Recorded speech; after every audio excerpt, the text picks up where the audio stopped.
ಓಂ ಗಂ ಗಣಪತಯೇ ನಮಃ. ಹಾಯ್ ಹಲೋ ನಮಸ್ಕಾರ. Welcome to spiritual vibes YouTube channel.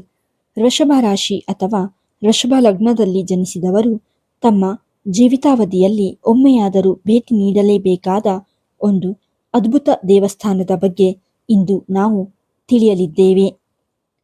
ಜೀವನದ ಸಂಕಷ್ಟಗಳು, ಗ್ರಹ ದೋಷಗಳು ಮತ್ತು ಮಾನಸಿಕ ನೆಮ್ಮದಿಯ ಹುಡುಕಾಟದಲ್ಲಿರುವವರಿಗೆ ಈ ವಿಡಿಯೋ ಅತ್ಯಂತ ಉಪಯುಕ್ತ. ಜ್ಯೋತಿಷ್ಯ ಶಾಸ್ತ್ರದ ಪ್ರಕಾರ ವೃಷಭ ರಾಶಿಯ ಗುಣಲಕ್ಷಣಗಳು. ನಾವು ಕಳೆದ ವಿಡಿಯೋದಲ್ಲಿ ಮೇಷರಾಶಿಯವರು ರಾಮೇಶ್ವರಂಗೆ ಭೇಟಿ ನೀಡುವುದರ ಮಹತ್ವದ ಬಗ್ಗೆ ತಿಳಿದಿದ್ದೇವೆ. ಇಂದು ವೃಷಭ ರಾಶಿಯ ಸರದಿ. ಈ ರಾಶಿಯ ಅಧಿಪತಿ ಶುಕ್ರ. ಈ ರಾಶಿಯವರು ಸ್ಥಿರ ಮನಸ್ಸಿನವರಾದರೂ ಕೆಲವೊಮ್ಮೆ ಗ್ರಹಗತಿಗಳ ಬದಲಾವಣೆಯಿಂದ ಜೀವನದಲ್ಲಿ ಅಡೆತಡೆಗಳನ್ನು ಎದುರಿಸುತ್ತಾರೆ. ಇಂತಹ ದೋಷಗಳಿಗೆ ತಮಿಳುನಾಡಿನ ಒಂದು ಪುರಾತನ ಕ್ಷೇತ್ರ ರಾಮಬಾಣದಂತೆ ಕೆಲಸ ಮಾಡುತ್ತದೆ. ತಿರುವಿಸನಲ್ಲೂರು ಶಿವಯೋಗಿನಾಥರ್ ದೇವಸ್ಥಾನ. ತಮಿಳುನಾಡಿನ ತಂಜಾವೂರು ಜಿಲ್ಲೆಯ ತಿರುವಿಸನಲ್ಲೂರಿನಲ್ಲಿರುವ ಈ ಕ್ಷೇತ್ರವನ್ನು ಪರಿಹಾರ ಸ್ಥಳ ಎನ್ನಲಾಗುತ್ತದೆ. ಇಲ್ಲಿ ಶಿವನು ಶಿವಯೋಗಿನಾಥರ್ ಆಗಿ ಮತ್ತು ಪಾರ್ವತೀ ದೇವಿಯು ಸೌಂದರ ನಾಯಕಿಯಾಗಿ ನೆಲೆಸಿದ್ದಾರೆ. ವೃಷಭ ರಾಶಿಯ ನಂಟು. ಇಲ್ಲಿರುವ ನಂದಿ ಅಂದರೆ ವೃಷಭ ಅತ್ಯಂತ ಶಕ್ತಿಶಾಲಿ. ವೃಷಭ ರಾಶಿಯವರು ಇಲ್ಲಿನ ನಂದಿಯನ್ನು ಪೂಜಿಸುವುದರಿಂದ ಜನ್ಮರಾಶಿ ದೋಷಗಳು ದೂರವಾಗುತ್ತವೆ ಎಂಬ ಬಲವಾದ ನಂಬಿಕೆ ಇದೆ. ವೃಷಭ ರಾಶಿಯವರಿಗೂ ಈ ದೇವಸ್ಥಾನಕ್ಕೂ ಏನು ಸಂಬಂಧ? ಜ್ಯೋತಿಷ್ಯ ಶಾಸ್ತ್ರದ ಪ್ರಕಾರ ವೃಷಭ ರಾಶಿಯವರು ತಮ್ಮ ಜೀವಿತಾವಧಿಯಲ್ಲಿ ಎದುರಿಸಿರುವ ಗ್ರಹ ದೋಷಗಳು, ಮಾನಸಿಕ ಅಶಾಂತಿ ಮತ್ತು ಕೌಟುಂಬಿಕ ಸಮಸ್ಯೆಗಳಿಗೆ ಈ ದೇವಸ್ಥಾನವು ಪರಿಹಾರ ಕ್ಷೇತ್ರವಾಗಿದೆ.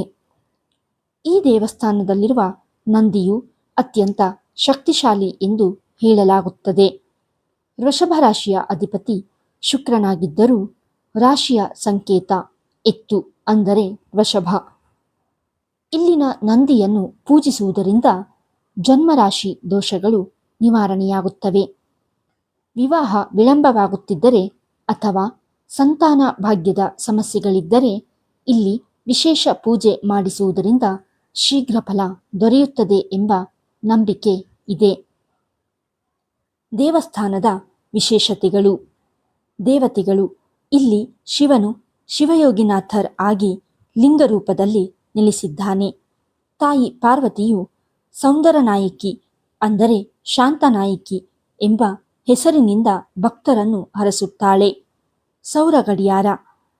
ಈ ದೇವಾಲಯದ ಅತ್ಯಂತ ದೊಡ್ಡ ಆಕರ್ಷಣೆಯೆಂದರೆ ಸುಮಾರು 700 ವರ್ಷಗಳಷ್ಟು ಹಳೆಯದಾದ ಸೌರ ಗಡಿಯಾರ.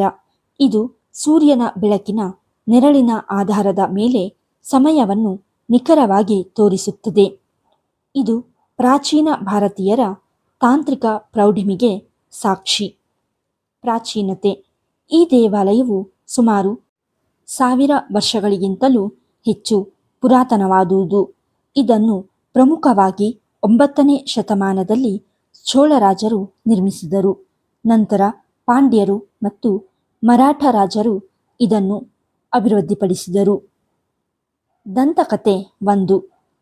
ಕೇರಳ ರಾಜನ ಶಾಪ ವಿಮೋಚನೆ ಕಥೆ.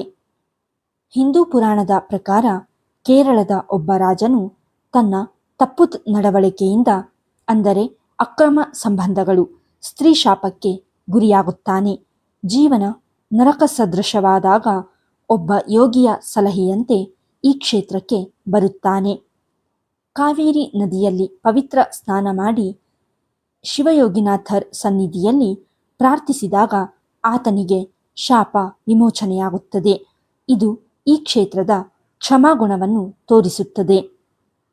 ದಂತಕಥೆ 2. ಮರುಜನ್ಮ ಮತ್ತು ಮೋಕ್ಷ ಕಥೆ. ತಿರುಮಂಕಲಕ್ಕುಟಿ ದೇವಸ್ಥಾನದ ಭಕ್ತನ ಪುನರ್ಜನ್ಮದ ಕಥೆ. ತಾಯಿ ಪಾರ್ವತಿಯ ಕೃಪೆಯಿಂದ ಸತ್ತ ಭಕ್ತನು ಬದುಕಿ ಬಂದ ಪವಾಡ.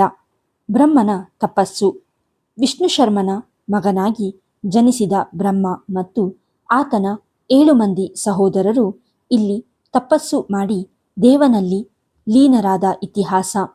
ಇದು ಜನ್ಮ ಮರಣದ ಚಕ್ರದಿಂದ ಮುಕ್ತಿ ನೀಡುವ ಕ್ಷೇತ್ರ. ದಂತಕಥೆ 3. 8 ಯೋಗಿಗಳ ಕಥೆ.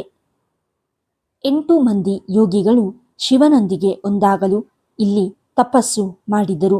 ಶಿವನು ಅವರಿಗೆ ಪ್ರತ್ಯಕ್ಷನಾಗಿ ತನ್ನಲ್ಲಿ ಐಕ್ಯ ಮಾಡಿಕೊಂಡಿದ್ದರಿಂದ ಈ ದೇವರಿಗೆ ಶಿವಯೋಗಿನಾಥರ್ ಎಂಬ ಹೆಸರು ಬಂದಿದೆ. ದೇವಾಲಯದ ವಾಸ್ತುಶಿಲ್ಪ ಮತ್ತು ಇತಿಹಾಸ. ಇದು ಸುಮಾರು 1000 ವರ್ಷಗಳಿಗಿಂತಲೂ ಹಳೆಯದಾದ ಚೋಳರ ಕಾಲದ ದೇವಾಲಯ. ಪಾಂಡ್ಯರು, ನಾಯಕರು ಮತ್ತು ಮರಾಠರ ಕೊಡುಗೆಯೂ ಇಲ್ಲಿದೆ. ವಿಶೇಷ ಆಕರ್ಷಣೆ. ಇಲ್ಲಿರುವ 700 ವರ್ಷಗಳ ಹಳೆಯದಾದ ಸೌರ ಗಡಿಯಾರ ಇಂದಿಗೂ ಸೂರ್ಯನ ಬೆಳಕಿನ ಆಧಾರದ ಮೇಲೆ ಸಮಯವನ್ನು ನಿಖರವಾಗಿ ತೋರಿಸುವ ಈ ತಂತ್ರಜ್ಞಾನ ನಮ್ಮ ಪೂರ್ವಜರ ಜ್ಞಾನಕ್ಕೆ ಸಾಕ್ಷಿ. ಪೂಜಾ ವಿಧಿವಿಧಾನಗಳು ಮತ್ತು ಉತ್ಸವಗಳು. ಪರಿಹಾರ ಪೂಜೆ. ವಿವಾಹ ವಿಳಂಬ, ಸಂತಾನ ಭಾಗ್ಯ ಇಲ್ಲದವರು ಇಲ್ಲಿ ವಿಶೇಷ ಪೂಜೆ ಮಾಡಿಸುತ್ತಾರೆ. ಹಬ್ಬಗಳು.